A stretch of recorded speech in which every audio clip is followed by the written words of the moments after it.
Entramos en la recta final de la jornada con un espacio para hacer preguntas a nuestros ponentes. Por favor, rogamos que para dar espacio al mayor número de personas, las preguntas sean concretas y dirigidas a un solo ponente. Levanten la mano quienes estén interesados en hacerlo y se les irá pasando el micro. Ánimo, que seguro que hay preguntas por ahí. Por favor, el micro por aquí. No veo muy... Si me pudieseis quitar un poco de luz porque no veo. Gracias. Laura, sí, Laura está pasando el micro.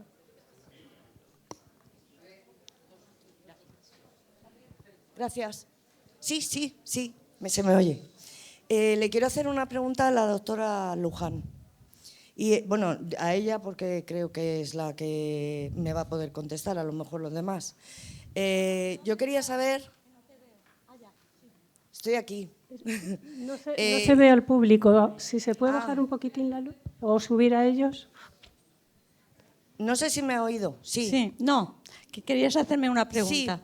Sí. Mi pregunta es, ¿por qué las ECM todas son buenas? Quiero decir, todas van y ven amor y bonito y color, que está muy bien y creo en eso total. Pero también sé que en el otro lado no es todo tan bonito dependiendo de cómo seamos cada uno. Una cosa, hay varias cosas aquí en esta pregunta. Una, que cuando haces la revisión de vida,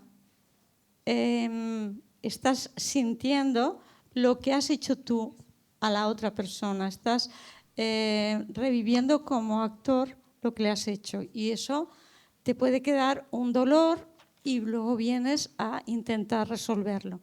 Hay mucha gente que parece que puede haber tenido una FM negativa, pero no lo dice. Entonces las que lo dicen es un 4%, son pocas. Pero a lo mejor es que no las quieren decir porque como todo el mundo habla de lo maravilloso que es y ellos lo han pasado mal, no lo dicen, no lo sabemos. Y yo me he encontrado con una o dos ECMs negativas, no más. Y en definitiva han sido positivas porque han cambiado de vida. Y cuando les preguntas, bueno, ¿has cambiado de vida? Te dicen, no, yo sigo igual. Pero te han hablado de meditación, te han hablado de a qué se dedican desde entonces, pero no lo han asociado a veces, ¿sabes? De nada.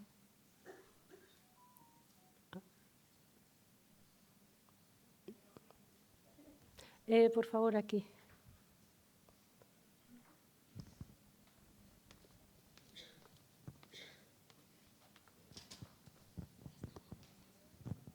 Bueno, buenas tardes a todos. Soy Rosana Maynard. Daros las gracias a todos porque de verdad es que nos habéis llegado al corazón y eso se nota también aquí. Yo más que preguntaros os quiero hacer una pequeña aportación para contaros una cosa. Este año pasado tuvimos el Congreso Internacional de Medicina Integrativa aquí en Madrid y tuvimos la suerte de que los compañeros de Barcelona nos hicieron una presentación porque se ha creado la Sociedad de Medicina Psicodélica. Ayahuasca, todas estas cositas, ¿no?, que estabais antes hablando. Y yo que me dedico más a acompañamiento al final de vida, tuve la suerte de que en esa presentación se hizo una presentación específica no solamente del uso de este tipo de sustancias para tratar depresiones profundas, ayudar a gente que estaba muy mal anímicamente, sí, y además todo reglado, estudiado científicamente y con estudios avalados en la Universidad de Barcelona, sino que además hubo un grupo que está trabajando en el uso de estas sustancias para ayudar a trascender a las personas que están en el final de su vida sin miedo, consiguiendo esos estados expandidos de conciencia. Entonces, era algo que os quería transmitir y que espero contaros algún día con más detenimiento. Muchas gracias, Rosana, muchas gracias.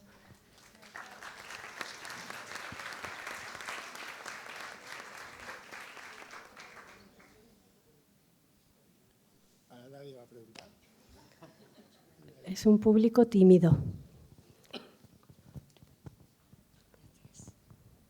Hola, buenas tardes. También para la doctora Luján, como anestesióloga, quería preguntar sobre el caso de mi hijo que falleció por cáncer. Y bueno, tengo siempre una duda sobre, bueno, fue una sedación programada y llevaba ya varias horas sin poder hablar.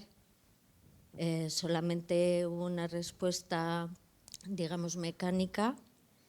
En el caso de la segunda sedación, creo que fue, con respecto al hambre, ¿no? Que si tenía hambre, y él contestó mecánicamente.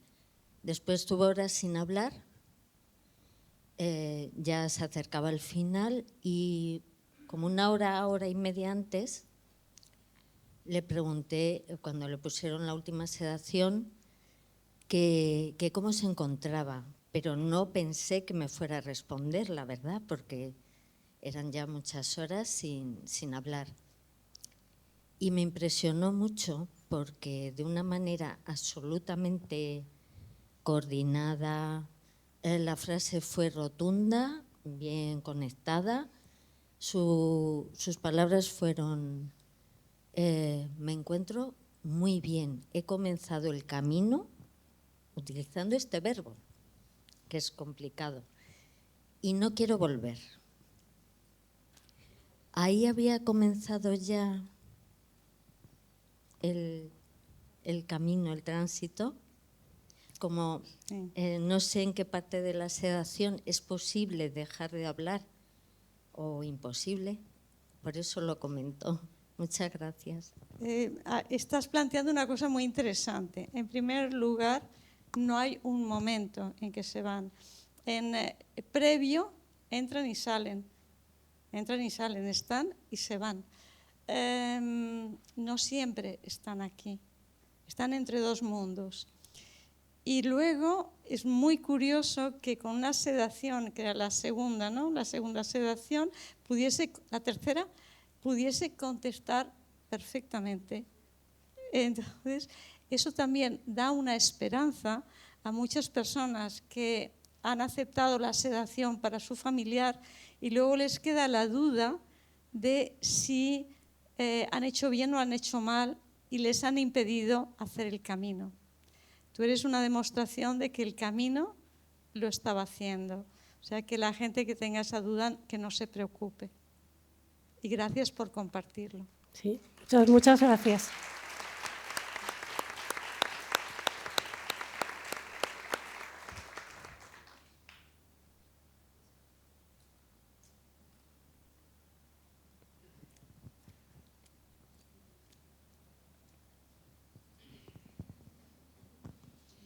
Hola, yo quería preguntar, pero bueno, al que conteste, cualquiera de vosotros me va bien.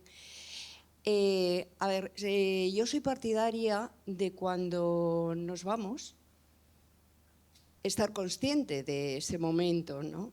Estar consciente, saber que me voy, despedirme, bueno, estar consciente.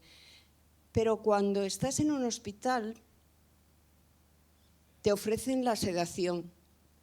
Me gustaría saber, el que quiera contestar, ¿qué diferencia podría haber en lo que es la sedación y lo que es la muerte consciente o la marcha, el viaje consciente? ¿Quién quiere contestar? Creo que es la técnica. Bueno, a ver, si a mí me preguntas, a mí, yo quiero una muerte consciente, Sí, no yo quiero también. sedación.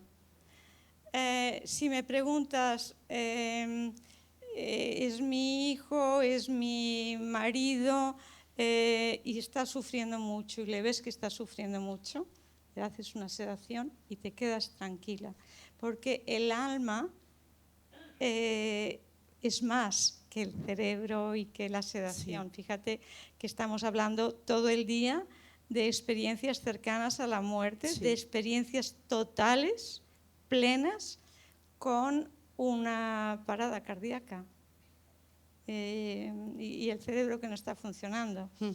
La conciencia es mucho más que el cerebro, mucho más. Sí, estoy de acuerdo completamente. Es que hay muchas personas que me han preguntado que eso de la sedación impide al paciente o a la persona que se va a ir estar consciente, y entonces que no, ese tránsito lo hace de forma inconsciente y no se entera cuando se va. Aunque yo les digo que es el alma, ¿no? el que sabe perfectamente lo que hace, pero como lo vuelven a preguntar y tal, quería yo la opinión de... A ver, yo vuestra. creo que eso es una cosa que tiene que decidir uno.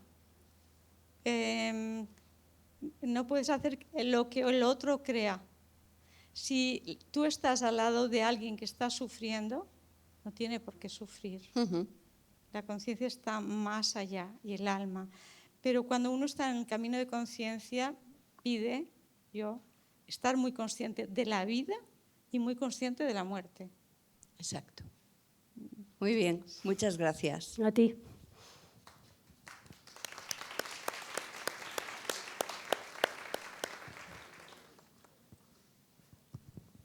Bueno, pues al hilo de lo que ha dicho la persona anterior, bueno, la experiencia mía de la vida después de la muerte fue sobre todo con mi mujer, que falleció hace 16 años. Y cuando falleció, yo le pregunté al médico, ¿por qué no respira? O sea, yo era tan inocente que todavía esperaba que mi mujer saliera de allí.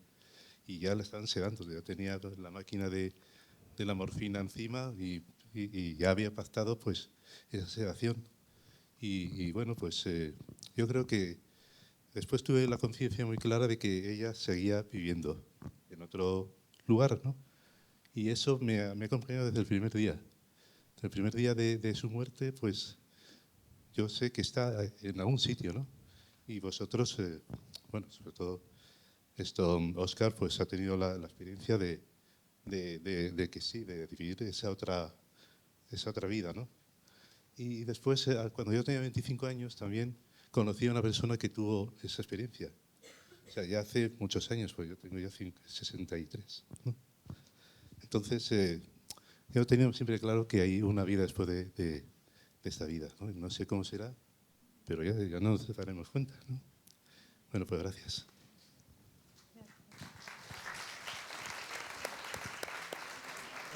Voy a contestar. Muchas gracias. Yo quería decir algo un poco al hilo de estas preguntas anteriores, que, bueno, aparte de la anestesiología, efectivamente, es un cóctel de medicinas y cada vez se maneja mejor y hay medicinas para calmar el dolor, pero a lo mejor para mantener una cierta conciencia, es decir, que la anestesiología va avanzando para posibilitar este tipo de sedación, a lo mejor manteniendo una cierta conciencia y jugar con un poco. Eso hablábamos en la entrevista, Rosana y yo.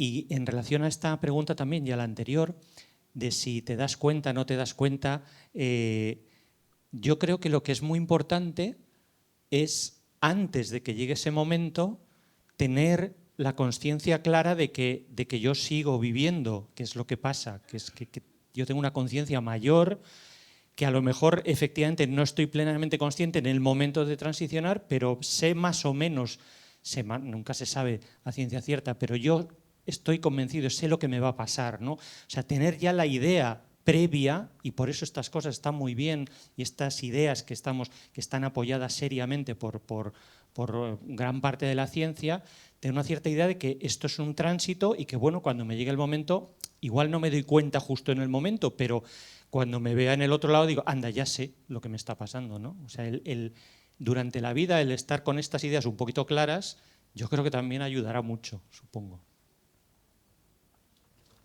Laura.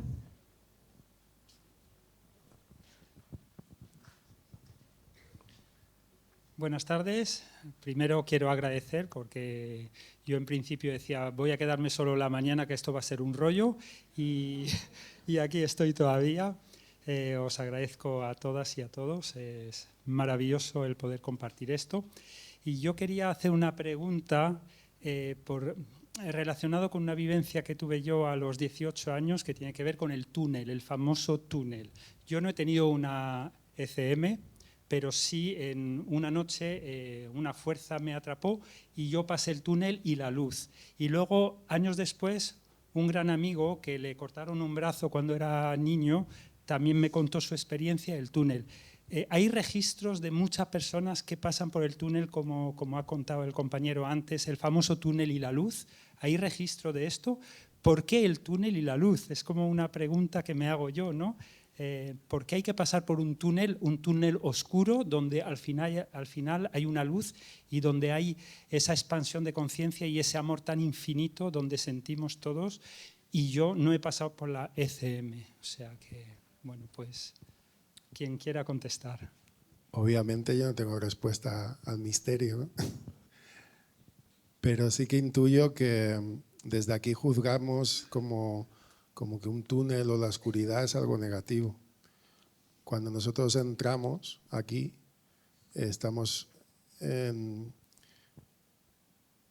traspasando un túnel y una matriz por la que salimos, ¿no? No deja de ser un portal. Estamos saliendo a esta realidad y luego volvemos, por suerte no por el mismo túnel, si no sería horrible. Intuyo, bueno, soy un poco payasete, intuyo que va por ahí la cosa. Obviamente no sabría decirte esto es así, pero si tanta gente habla del túnel, ¿no? El primer dibujo que me he acordado, el Bosco tiene un cuadro que sale este túnel, creo que es el primer registro visual que hay del túnel, creo, que es el primero. El por qué es así, obviamente no lo sé. Hay muchas ECMs que hablan del túnel y hay matices que son diferentes, pero en apariencia, ¿no? Hay detalles, yo lo he contado de lo mejor que he podido, pues a través de mi experiencia, y hay otra gente que lo va a contar en esencia, va a ser lo mismo, pero en apariencia con cosas diferentes. Y también he escuchado a gente que se asemejaba mucho a mi experiencia. Entre ellos, hace un rato, una pareja se me ha acercado a preguntarme, toda emocionada porque se había sentido muy identificada.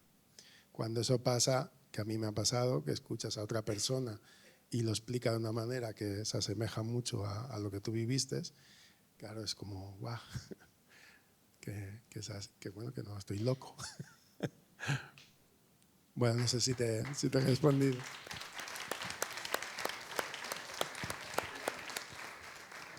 Bueno, yo quiero daros las gracias a todos los que habéis organizado este día tan cálido, tan amoroso, porque se nota una energía, pues eso, muy del corazón, muy poco material, muy presente, ¿no?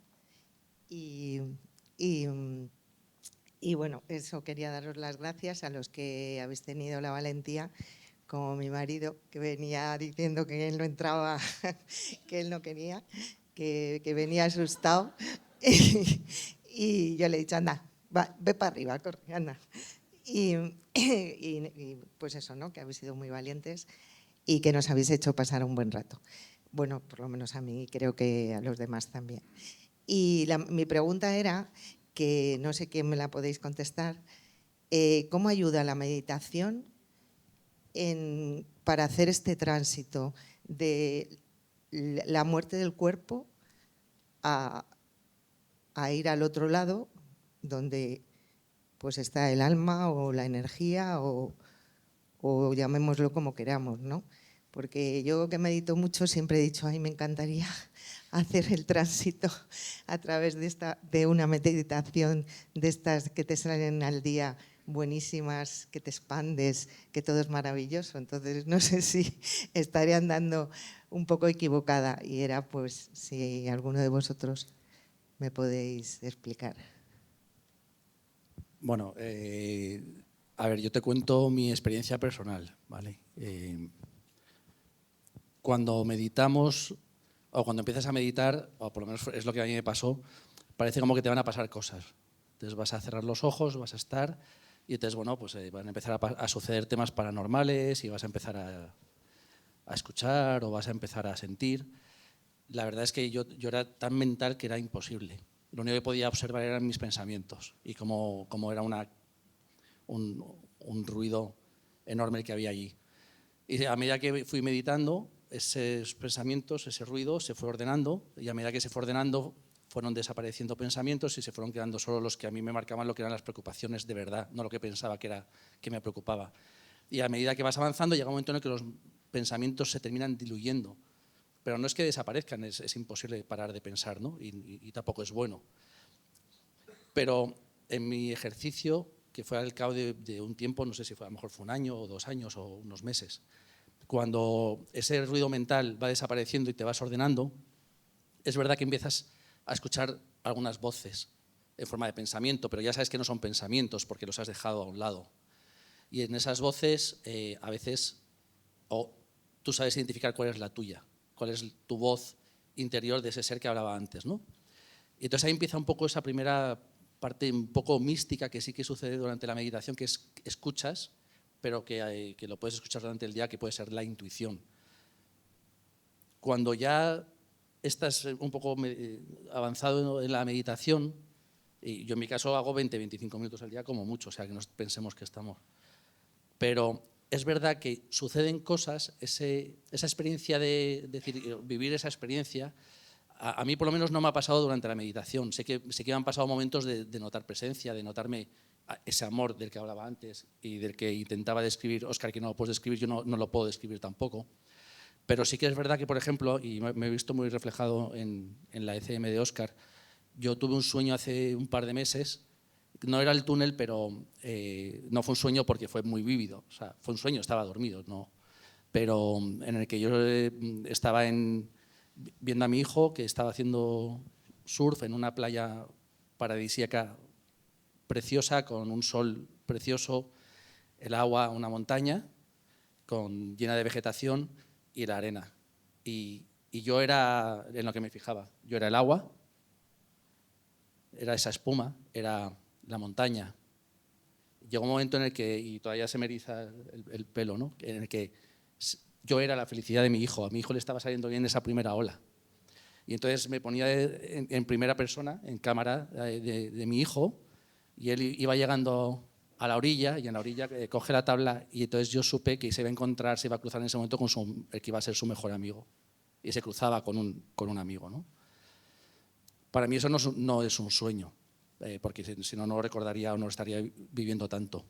Entonces, yo creo que las cosas no pasan durante la meditación, si lo intentas buscar no sucede. Yo creo que después de la meditación, y yo creo que ese es el secreto, vivir en ese estado meditativo, pero que no quiere decir no estar observando, pero acompañar tu meditación a tu día a día y empiezas a tener una serie de revelaciones que de otra forma no tenías, o por lo menos a mí no me pasaban. Entonces, yo es lo más cerca que he tenido de estar en este tipo de cosas y de estar ahí en esa plenitud, que son milisegundos a veces, pero que son milisegundos porque estás consciente además y estás vivo. Entonces, yo es lo más cerca y lo que te puedo contar de eso.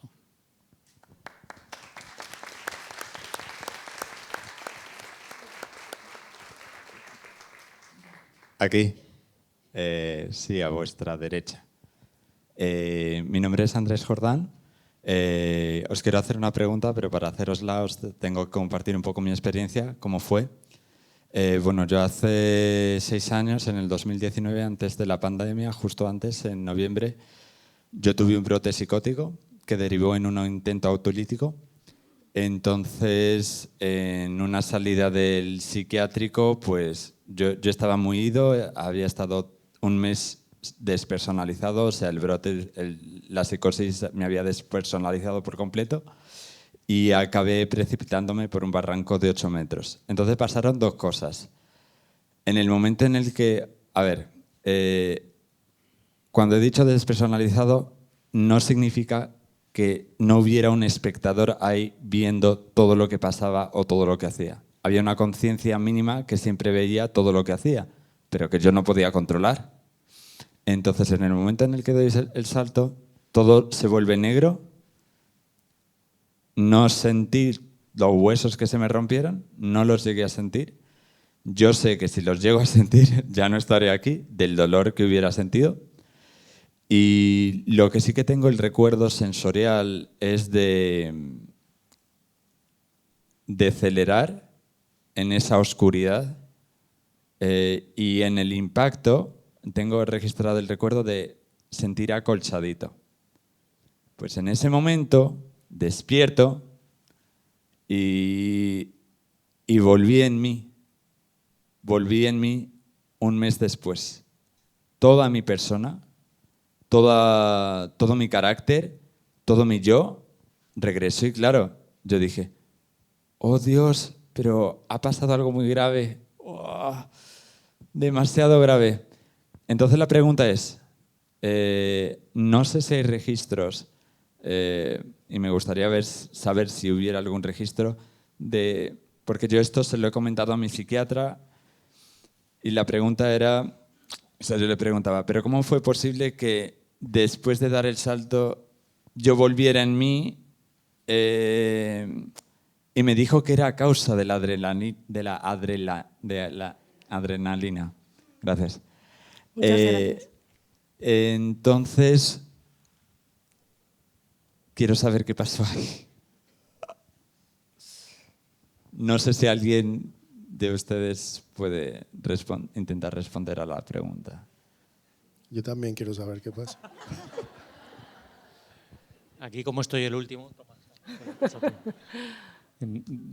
tampoco tengo la respuesta. Yo te puedo contar algunas cosas que me hacen recordar y pensar en este caso que cuentas tú, pero porque es verdad, a ver, la explicación de la adrenalina es una explicación posible desde un determinado punto de vista, que es el punto de vista médico, y quizás sea esa la explicación, sí, efectivamente, que tiene un efecto anestésico potente y tal.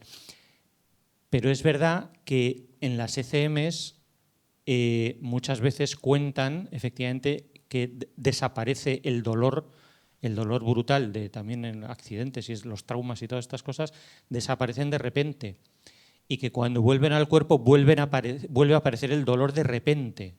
Y esto es una de las razones que hay para... Ya, efectivamente, o sea, estuviste un mes y tal. Yo te digo lo que me resuena un poco esto. Es decir, que es posible que justo en el momento del impacto tuvieses efectivamente una salida del cuerpo, una desconexión del sistema neurológico y que luego te duró, pues, o volvió después lentamente o volvió a un mes. Es posible, efectivamente.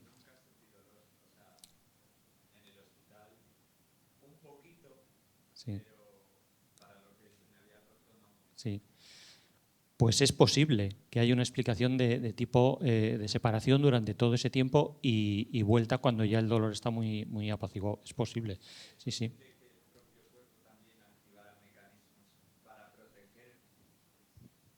Esa es la explicación de la adrenalina, efectivamente. Sí, sí, es posible. Es muy difícil de saber. Pero las dos explicaciones pueden ser, yo creo, ¿eh? Gracias a ti.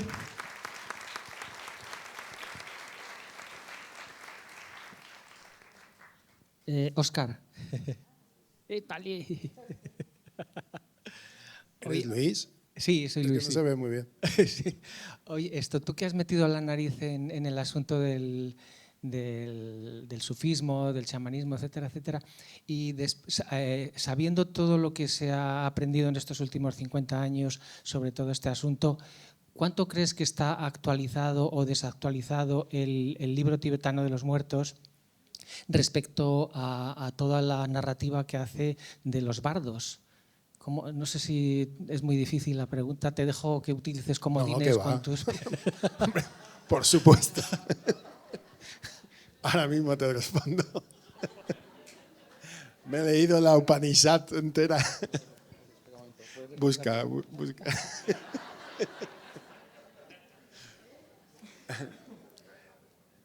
Desde mi intuición, yo en esa búsqueda que os hablaba antes, he llegado a conclusiones de que cuanto más vas a las fuentes, vamos a llamarlas las fuentes sagradas, ¿no? Cuanto más hacia atrás vas, podemos hablar de pues del libro tibetano de los muertos, de Patanjali, de las Upanishads. Claro, ¿cómo te explicas en el 3000 antes de Cristo? ¿Cómo te explicas en el... ¿Me entiendes? O sea, son interpretaciones que hablan de lo mismo. Ese es mi sentir. Ahora se están actualizando, esas interpretaciones ya están caducas. Por eso hay este interés, es lo que yo intuyo. Se habla tanto de un despertar. Yo creo que, bueno, despertar, siempre estamos, ¿no?, despertando, evolucionando. Y creo que toca ahora, o lo siento así, actualizar todas esas interpretaciones. Y aprovecho para decir que para mí no hay separación entre lo que es ciencia y espiritualidad. Aunque suene un poco, para mucha gente puede sonar... Primero habría que separar qué es religión y espiritualidad. Ya estoy hablando de separar cuando estoy hablando de que es un todo, ¿no? Pero todo lo que he explicado yo antes, para mí es ciencia, que es precisamente lo que hablaba Alejandro, ¿no? Bueno, y un poco todos, que el espíritu científico es hacerse preguntas ante lo desconocido. Bueno, me estoy yendo un montón por las ramas, pero bueno, que creo realmente que nosotros, en los que estamos aquí, en nuestras vidas, vamos a ver cosas, avances, yo creo que en pocos años, significativos. Ya está pasando ahora mismo. En los que llevamos tiempo en estas cosas, hago así y así, porque sé que los que estáis aquí no estáis porque sí.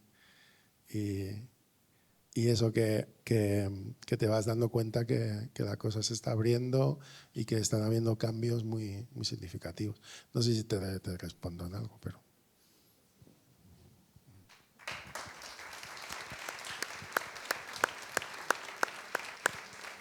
Hola, buenas tardes. Primero agradeceros vuestros conocimientos y toda la experiencia. Para mí está siendo un día precioso.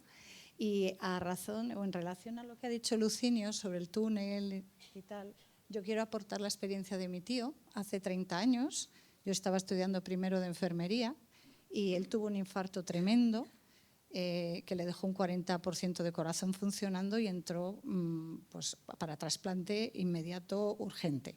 Le llegó un corazón en 28 días y bueno, él pasó muchísimo miedo porque tenía miedo a morir.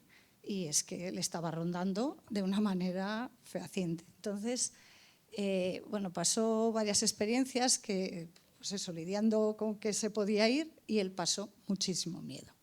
Y esta era su experiencia hasta que un día se paró en la UCI y entra en el túnel, está yendo hacia la luz y de pronto, pumba, pumba, pumba, abre los ojos y le estaban reanimando. Y él, no. Y entonces me cuenta... ¿Tú qué estás haciendo enfermería? Quiero contarte una cosa. Estuvo esperando a que llegara al hospital. Dice, tienes que saber que lo del túnel es verdad. Lo he vivido. Dice, ya no tengo miedo a morir. Dice, quiero que lo sepas. Han pasado 30 años. Dice, quiero que lo sepas para que si alguien tiene miedo, que le digas que no hay que tener miedo. Dice, yo ya no tengo miedo. Esta experiencia ha sido tan bonita, dice que ya no me importa irme. Y dice, quiero que lo sepas para que lo transmitas a tus futuros pacientes. Entonces, Lucinio, quiero compartirlo sobre todo contigo, porque vivió lo mismo. Y yo creo que hay mucha gente que ha pasado por esa experiencia, que no ha sido una ECM, pero para mi tío fue precioso.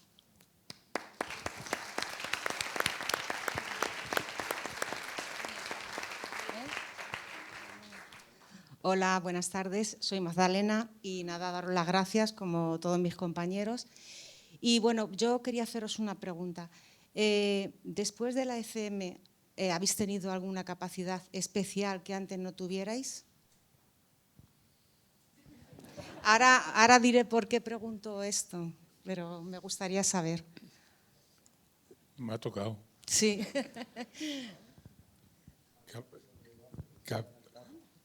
Capacidad especial, pues yo creo que Todos tenemos una capacidad especial, lo que pasa es que no la tenemos latente o no la tenemos presente.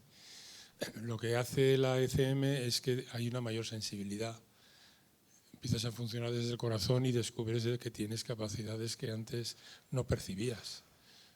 Especiales, pues no, si las tenemos todos, no son nada especial. La diferencia es que ahora las percibo y la gente en común no las percibe del todo. Entonces, como particular especial, podría decir que sí se ha creado una sensibilidad especial en cuanto a la percepción que tienes de las personas. Yo no sé si os pasa a vosotros, pero yo solo con mirar a los ojos a alguien sé si voy a encajar con esa persona o no lo voy a hacer. Yo creo que es algo común. Antes no, estaba muy embrutecido. Con 24 años, pues fíjate, te ríes del mundo, no estás con esa sensibilidad. Y de hecho esa sensibilidad no envanece a través de la ECM, queda como una semilla, a mí personalmente. Solo 30 años después de una crisis brutal, tremenda, uno de esos portales que te lo quitan todo, que se rompen todos esos pilares de cristal que tú tienes, es cuando empiezas de alguna manera a indagar quién eres, qué pasa contigo. Y ahí es donde empieza a emanar de alguna forma lo que ya tienes dentro. Esa sensibilidad especial al fijarte en una persona, de darte cuenta de que hay una energía aquí que me pesa mucho, o esta me atrae, o esta situación es positiva para mí, o tengo que rechazarla, o me hace daño esto, o me hace daño aquello, o esta persona necesita ayuda y necesita un abrazo. No sé si me explico. Sí, perfecto. Algo que antes no lo percibía. Hay una mayor sensibilidad. Sí. En cuanto a lo del túnel, hablando con Lucinio, yo no percibí el túnel, os lo he dicho. Posiblemente porque yo nací solo. Sí. Tenía 6,5 kilos, estaba muy apretado. Claro. Entonces decidí salir. Mi madre estaba, como dice Gila, estaba en el mercado de aquello. Con lo cual, pues qué túnel ni qué leche, sabía que salir y ya está, ¿no? Eso como chascarrillo. Sensibilidad, pues no lo sé. Es verdad que hay muchos elementos diferentes.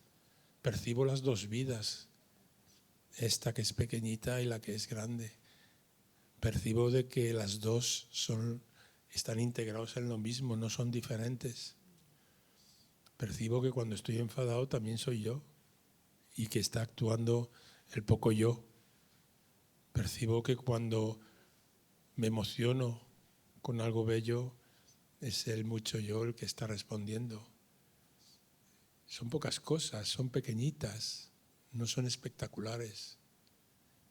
No sé si eso te explica o te contesta la pregunta que me estás haciendo. Sí, muy bien. Bueno, sí, hay una sensibilidad especial. Sí. Te das cuenta cuando alguien está sufriendo o cuando alguien es feliz. Cuando alguien te miente, lo percibes, por muy bien que lo diga. O te das cuenta que alguien te está hablando desde el corazón. Ese hablar desde el corazón es una de esas sensibilidades que te digo que captas. Te das cuenta que hay una antenita en tu cabeza que se llama, ¿cómo se llama, Luisa?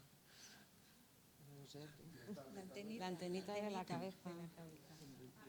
La pituitaria, no, la pituitaria no, la glándula pineal, es una antenita ahí que te conecta con ese ser superior que tú tienes.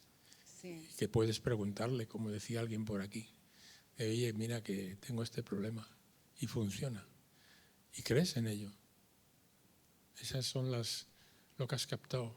Fenoménico, nada. No, yo lo preguntaba, bueno, yo todo eso que estás contando tú, todo eso lo he vivido yo en mi persona después de tener una crisis existencial, digamos, bastante importante, ¿no? Después de todo eso, ahora puedo decir que soy una persona feliz conmigo misma, que lo importante, no necesito nada para ser feliz. De hecho, me paso el día cantando, no lo puedo evitar. Y realmente sí, si salgo a la naturaleza, pues me veo como conectada con todo. En fin, doy gracias por todo. Que después de esa crisis me llegó este lado bueno, que agradezco muchísimo, ¿no? Pero yo lo pregunto porque yo entré en este mundo a raíz de la muerte de mi madre. Mi madre murió de un cáncer y la verdad que lo pasó muy mal y yo fui la persona que estuvo más a su lado. Y mi madre tuvo una ACM y yo entonces no había oído hablar nunca de este tema. No la pude ayudar porque me quiso hablar y yo no la quise escuchar porque como que me daba miedo lo que decía y ella se dio cuenta y no. Pero sí que sé que tuvo una ACM porque de hecho la oncóloga, ella tuvo una noche que pensamos que moría, luego murió a los 4 días, esa noche no murió, pero la oncóloga al día siguiente fue y le dijo, ¿qué tal? ¿Cómo estás? Y tal, como preguntándole y tal. Y ella se despidió de la doctora y le dijo, muchísimas gracias, me ha encantado conocerte, has sido muy amable. Se despidió cuando ella no sabía que iba a morir.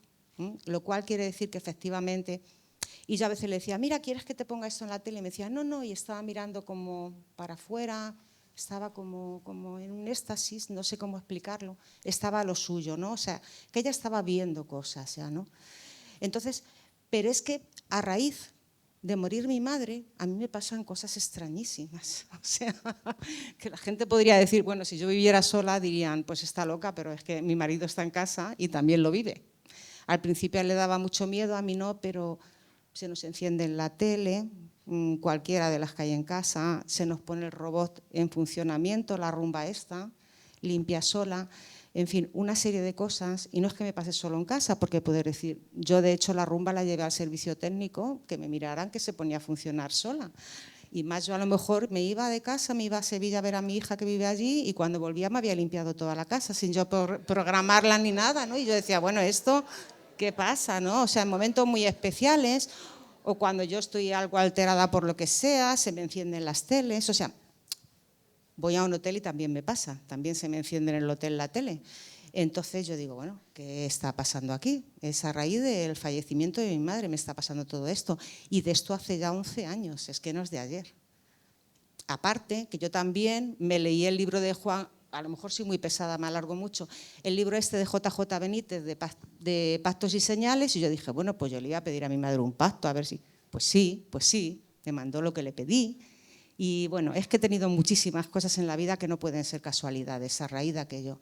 Entonces, por eso os preguntaba si o yo estoy mal o si es que se puede volver con... Que no, no en mi caso, yo no he vuelto, pero que a partir de aquello... No sé. Sí, estás fatal. Sí, ¿verdad?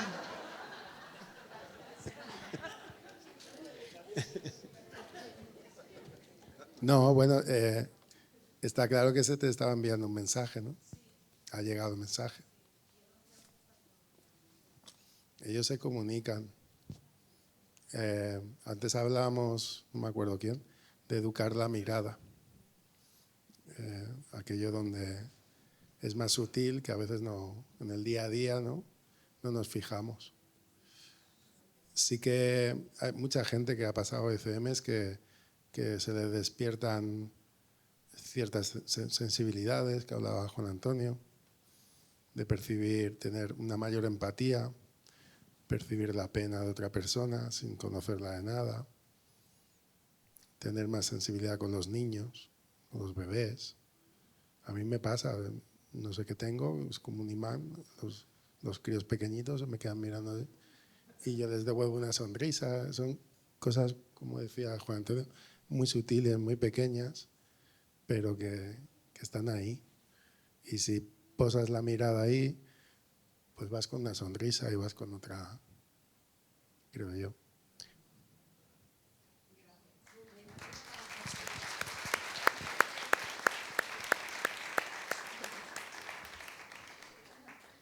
Hola, ¿qué tal? Mira, yo voy a hacer una pregunta que a lo mejor le hicieron el año pasado, pero es mi primer año, entonces bueno, muy encantada de todo esto, muy bonito todo. Una cosa que quería saber yo, cuando ustedes contaron la historia de ustedes, de cuando les pasó la situación, ustedes les dicen que tienen que tomar una decisión de volver, y cuando vuelven, es cuando entran en su cuerpo y sienten bueno, el dolor o el señor que se sentía más apretado y comprimido, pero es cuando vuelve de que tomó la decisión de volver porque una voz de su yo superior les dice, mira, tienes que volver porque no hemos terminado el trabajo.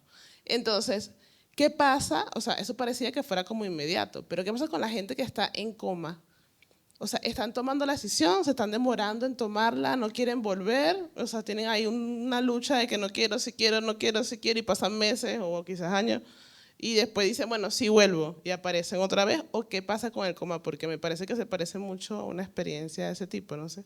El que me pueda contestar, se lo agradezco. Te recomiendo que escuches una entrevista de Luis Miguel Domínguez, que él lo explica muy bien. Él estuvo en coma 2 meses, 3. Él se explica muy bien y con pelos y señales. No, de verdad que en su caso, que él ha estado en un proceso de coma así largo, creo que su experiencia es interesante. Como no lo tenemos aquí, pues te invito a que veas la entrevista.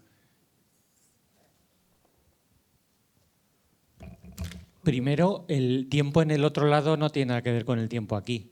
Entonces, a lo mejor un coma de casi 2 meses como el de Luismi, pues a él le fue una cosa mucho más corta. Bueno, eso pasa cuando tiene que pasar y la evolución del cuerpo es la que tiene que ser. En el caso de Luismi, el coma fue muy complicado, tuvo muchas complicaciones médicas, y su cuerpo pues tuvo que pasar por muchos estados, etcétera, que a lo mejor no siempre es el mismo caso, ¿no? Pero lo que pasa en el otro lado, mi impresión es que no se mide con el mismo tiempo que aquí. Entonces, cuando toca en el otro lado hacer esa decisión, o hay que volver, pues citaba yo antes el caso de Anita Morjani, que estaban haciendo aquí el análisis de la viabilidad de los órganos, y pues cuando se toma esa decisión, pues entonces se vuelve. Pero a lo mejor en el otro lado el tiempo ha pasado, es muy corto, y aquí, pues por lo que sea, el cuerpo necesita un tiempo mucho más largo. Yo quería, bueno, me añado aquí a los comentarios de estos amigos tan grandes que tenemos ahí. Yo en mi caso tuve una ECM a través de un coma. Estuve 9 días en coma siendo un crío.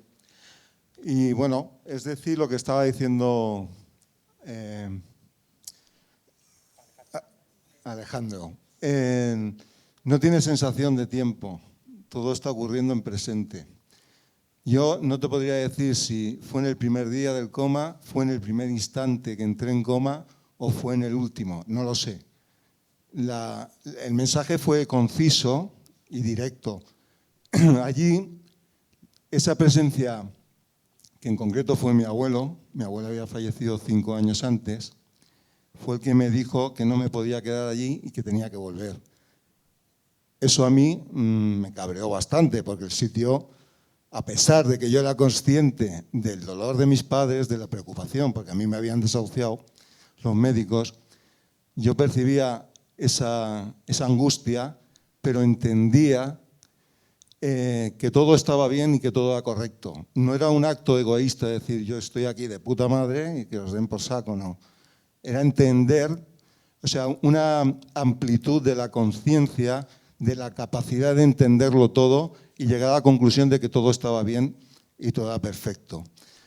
Y yo regreso, lo que no sé en qué momento del coma, pero que todo no había tiempo lineal, es lo que le puedo decir. Muchas gracias, Juanma.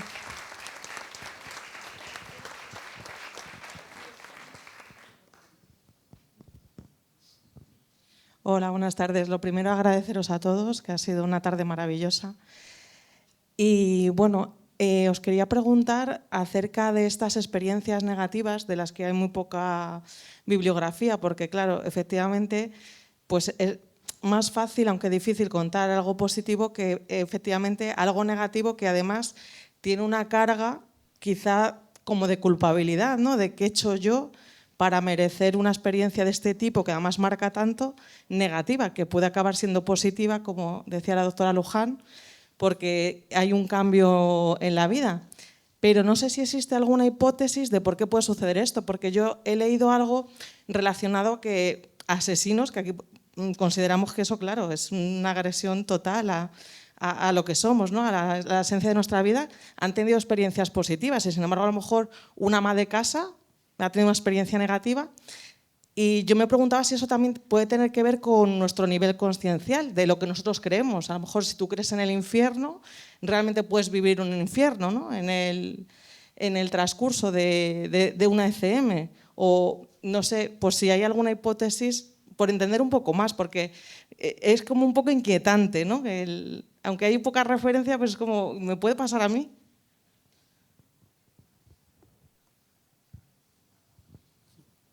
Yo os comentaba antes que, bueno, yo como todos los que estamos aquí, pero yo he estudiado mucho todos los casos que pasan por ahí y demás, y cuando conocí a Alejandro fue una enciclopedia de casos ¿no? recopilados y muchos ya los habías estudiado porque, y lo ha comentado también la doctora, ¿no? Los casos que hay son, digamos que tienes mucha bibliografía, pero bibliografía ya más concreta y más específica y más estudiada y más contrastada no hay tantos. Yo te doy la perspectiva de dos cosas que has comentado. Uno, parece, o sea, todo sería muy simple si el asesino vive una mala y la buena persona una buena.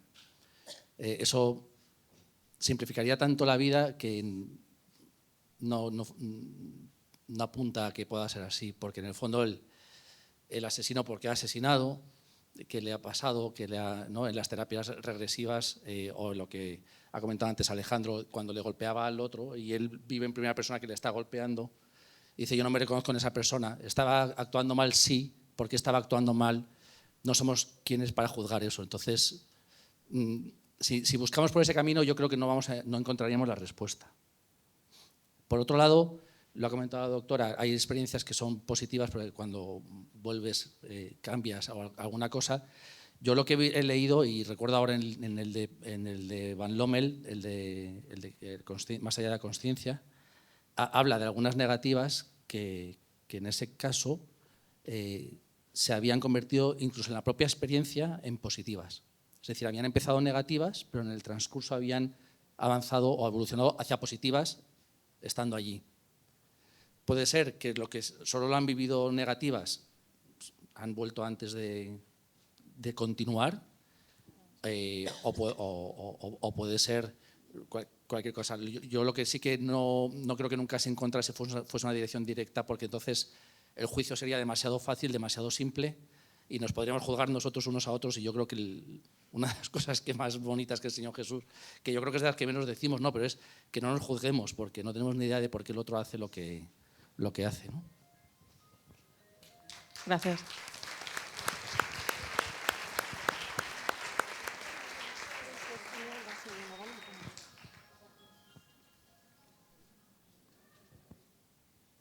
Si no hay otra pregunta, yo quería añadir un poquito más a esto sobre las experiencias negativas. Hipótesis, a ver las haylas.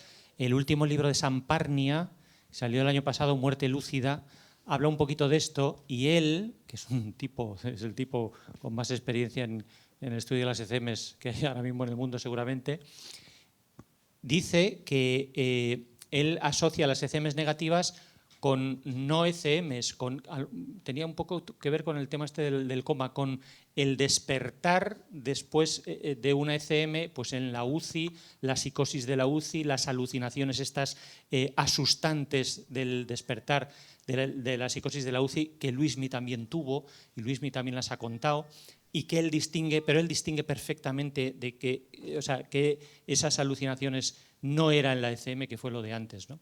Entonces, yo ahí discrepo humildemente con Parnia y yo creo que las ECMs negativas son ECMs de verdad, entre otras cosas por esto que comentabais, que a veces durante la misma ECM se redireccionan y acaban siendo positivas.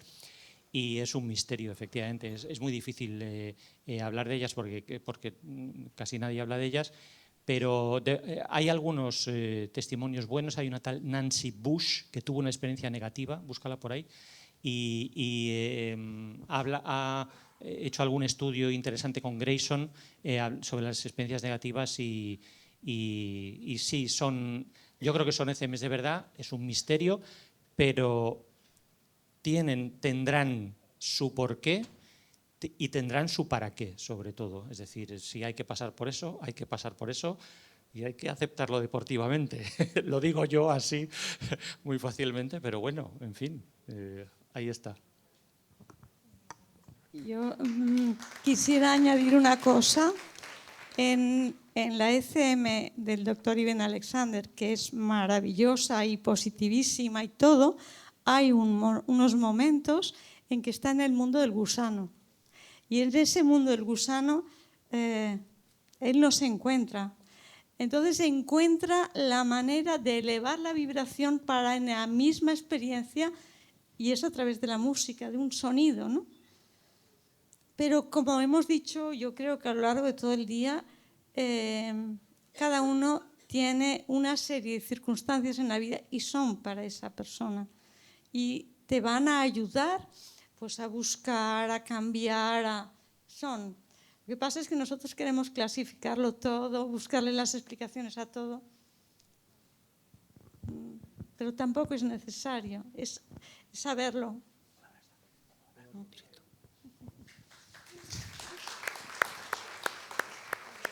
Nada, una pequeña aportación que en el proceso que yo estuve de búsqueda con los enteógenos, ahí sí que intuí relación, ¿no?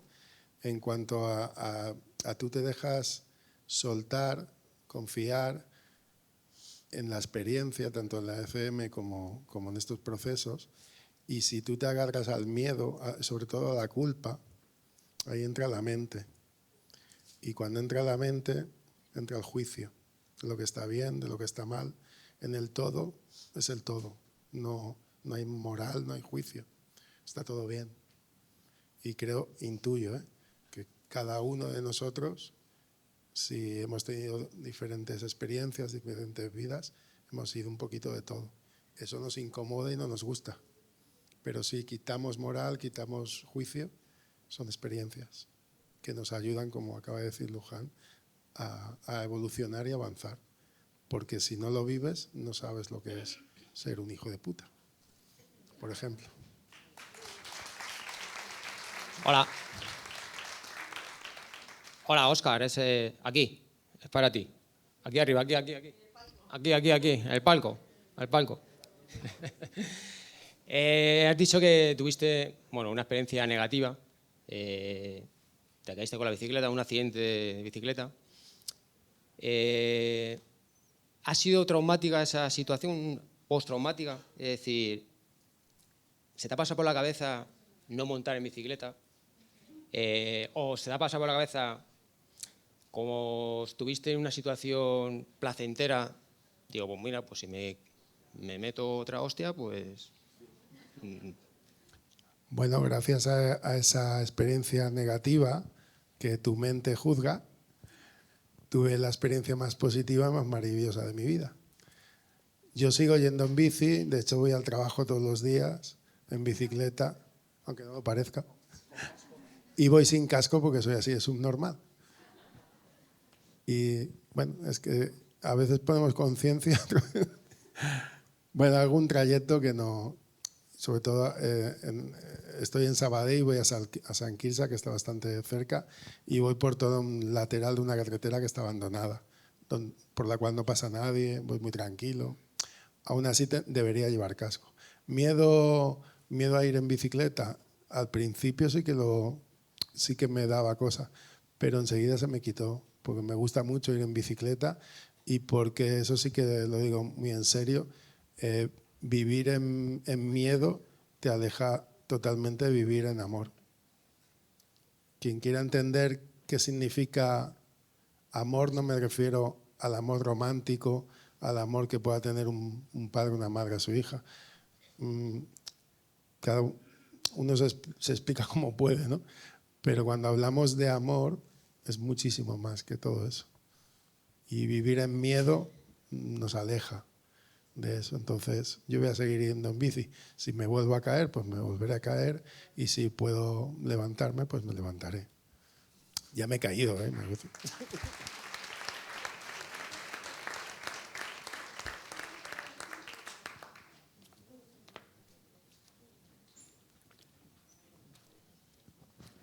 Bueno, pues llegamos al final. Perdón, que hay una pregunta más. Es que no se ve bien desde aquí. Gracias. Bueno, yo otra vez, enlazando un poco con la pregunta anterior, tiene que ver porque después del fallecimiento de mi hijo a los 2 años, bueno, siempre habíamos hecho como un pacto de señales para el que primero se fuera y estaba hablado, ¿no? Pero yo tuve un mal diagnóstico de un mieloma múltiple que se diagnosticó muy tarde y bueno, pues cuando llegué al hospital estaba rota totalmente, tenía 90 lesiones óseas, la columna 5 vértebras partidas, el sacro en 3, entonces no me podía mover, literalmente me tenían que movilizar entre 2 con los giros y demás. Esto el primer día pues era dolorosísimo y demás. En la segunda noche en el hospital recuerdo que me ponía el teléfono con música y mi pregunta, no sé a quién va dirigida, pero no sé si existe alguna bibliografía en cuanto a la ayuda de un yo superior no vivo, de un familiar, en este caso fallecido, que ayude a una remisión casi espontánea o que, contando muy brevemente lo que me pasó, es que conecté el teléfono y me saltó una canción que yo jamás había escuchado, pero que se llamaba Saquito de Huesos, que venía al pelo. Mi hijo era muy cachondo y entonces pues lo interpreté rápidamente, pero no fue solo eso. Es que es como si alguien me cogiera del cuello, de los hombros, y me sacara al pasillo del hospital andando. Cosa que yo, vamos, fue una locura por mi parte, pero es que no lo pude evitar. Yo tenía miedo de no volver a andar. Ese miedo, pues porque había sido algo muy rápido, todo fue muy rápido en 2 días, yo no me lo esperaba y claro, que te digan que tienes todas esas lesiones medulares incluso, pues yo creo que esa es mi opinión.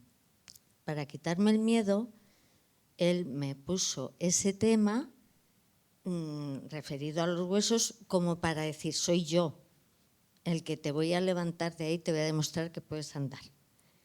Y recorrí todo el pasillo a las 2 de la mañana y me volví a la cama sola. Que si me llegan a ver, me la cargo, pero o sea, es que no lo pude evitar. Entonces, yo no sé si existen casos de personas fallecidas que hayan colaborado o que se intuya que hayan, porque luego mi remisión fue espontánea también. No llegué a ninguna ECM ni nada de eso, pero fue una curación brutal. Intuyo que te ayudó a tranquilizarte, ¿no? Totalmente, o sea, pasé de pensar que no andaría jamás a darme un paseo. Parece que funcionó el mensaje, llegó. Sí, lo que no sé es si es normal. O sea, que si eso ha ocurrido, se tiene constancia de que alguien fallecido pueda enviar algún mensaje para que eso se haga posible. Tenemos que juzgar siempre, ¿es normal o no es normal? Pero yo me pregunto, ¿ha pasado o no? A ti te ha pasado, ¿no? A mí sí me ha pasado. Y se ha demostrado. Pues esa es la realidad. ¿Por qué le tienes que buscar? Esa es la normalidad. No le busques ni a otros. Cada uno tiene lo suyo. Y por supuesto que las personas que se han ido y son de la familia y nos quieren, nos ayudan en todo. Si ha sido tu hijo, ha sido el ser superior, es lo mismo, es que allá todo es uno. Claro. Aquí es que tenemos que separar, pero allá es todo uno, no sé.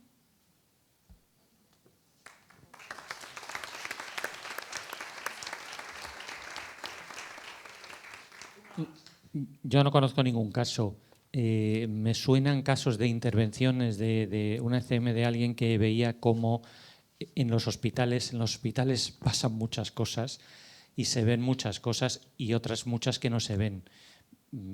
Esto lo han contado un montón de médicos, ¿no? Entonces yo creo que es muy posible que en los hospitales pasen ese tipo de cosas. Pero yo me estaba acordando de esto que he contado yo en la charla, esta capa de control que tenemos entre el cuerpo físico y la conciencia o lo que sea, que es capaz de hacer cosas increíbles con el cuerpo. Pues seguramente tu hijo pues dijo, mira lo que se puede hacer con el saquito de huesos, ¿eh?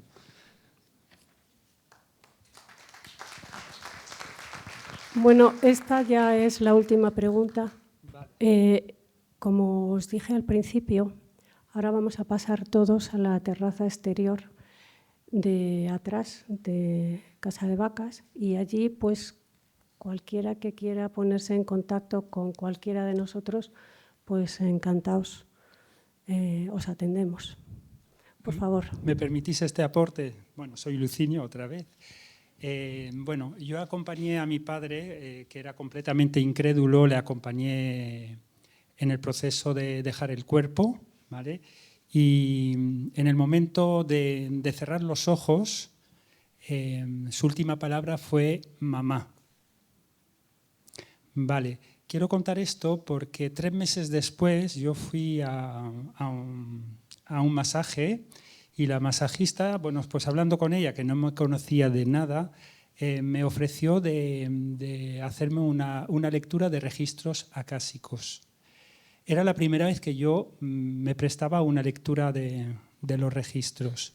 Y bueno, aparte de todo lo que me dijo, que ella lo iba escribiendo y iba canalizando, lo que me dejó fue al final, me dijo, tengo un mensaje para ti. Tu abuela paterna te da las gracias. ¡Wow! O sea, yo acompañé a mi padre la última palabra suya fue mamá. Y luego tu abuela paterna te da las gracias. Entonces, eso a mí me reconfortó en el sentido de que sí, los familiares están también del otro lado y que nos ayudan, que están ahí en el proceso de acompañarnos en ciertos momentos. Por lo menos a mí me ha quedado esa vivencia y esa experiencia tan clara, porque alguien que no te conoce de nada, lo último que te dice, no, hay un mensaje para ti, tu abuela paterna te da las gracias, pues lo dejo ahí. Muchísimas gracias. Gracias a ti. Bueno, pues hemos llegado al final. Muchas gracias a todos por haberos sumado a este encuentro. Muchas gracias una vez más a los ponentes. Con su mensaje nos ayudan a entender la vida desde una nueva perspectiva. Muchas gracias a Casa de Vacas, especialmente muchas gracias Lola por tu apoyo, por tu buen hacer. Eres una pieza fundamental de Estuve Allí.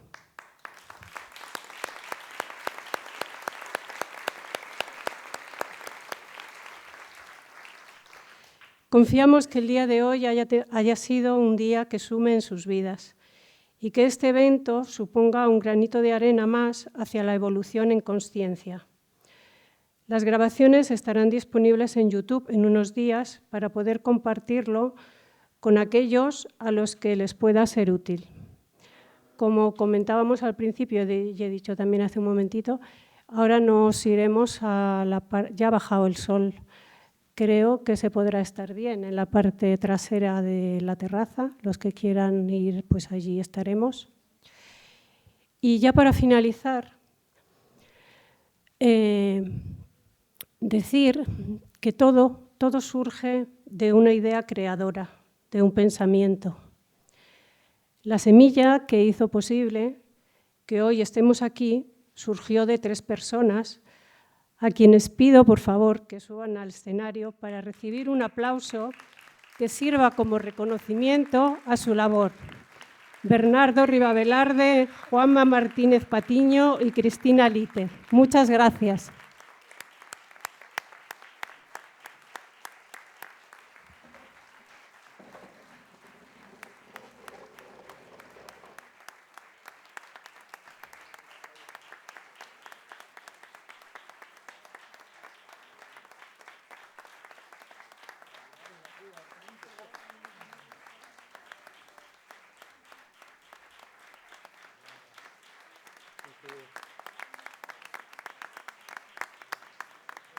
Pues muchas gracias a todos y el próximo año nos veremos, si Dios quiere. Gracias. Un momento. También una pieza muy importante, en este caso dos, es María, Laura, que está por ahí, su hija, que es la que nos va acercando el micrófono, que ellas hacen un trabajo y una labor con tanto amor que es impagable.